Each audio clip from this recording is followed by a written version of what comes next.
Hello दोस्तों, नमस्ते, प्रणाम। आप सभी लोग का स्वागत है हमारे यूट्यूब चैनल पर। मैं एक विवाह गीत लेके आई हूँ। विवाह गीत अच्छा लगेगा लाइक करना, कमेंट करना, मेरे चैनल को सब्सक्राइब करना। सब्सक्राइब जरूर कर लिया करो प्लीज़। नगरिया जो दिया बहुत निकला गई, जहाँ रहे राम कुंवर जी। नगरिया जो दिया बहुत निकला गई, जहाँ रहे राम कुंवर जी।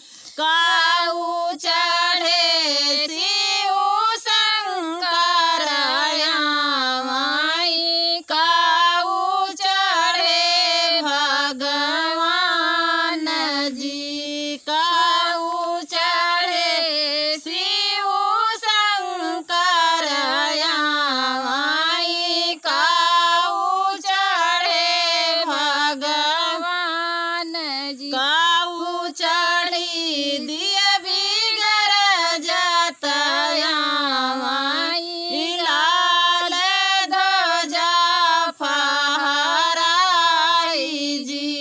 काऊ चढ़ी दिया बिगर जतया माई, लाल ध्वजा फहराई जी।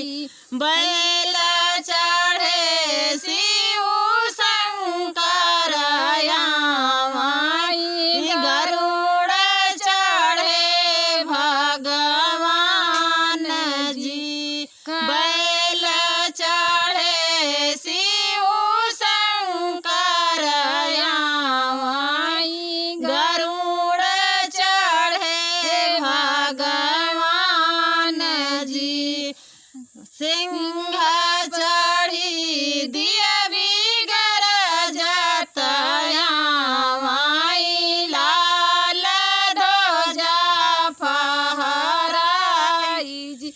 सिंह चढ़ी दिया बिगर जतया माई, लाल ध्वजा फहराई हो।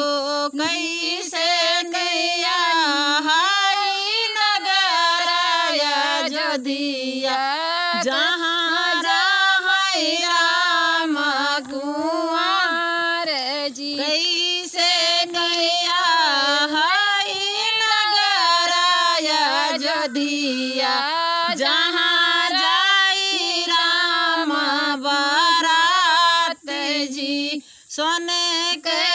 सोने नगरिया राजा जनक नगरिया, हाथी ने झूमाई उनके द्वार जी। सोने नया है राजा जनक नगरिया, हाथिया झूमाई उनके द्वार जी। नगरिया जो दिया बहुत निकला गई, जहाँ है राम कुंवर जी।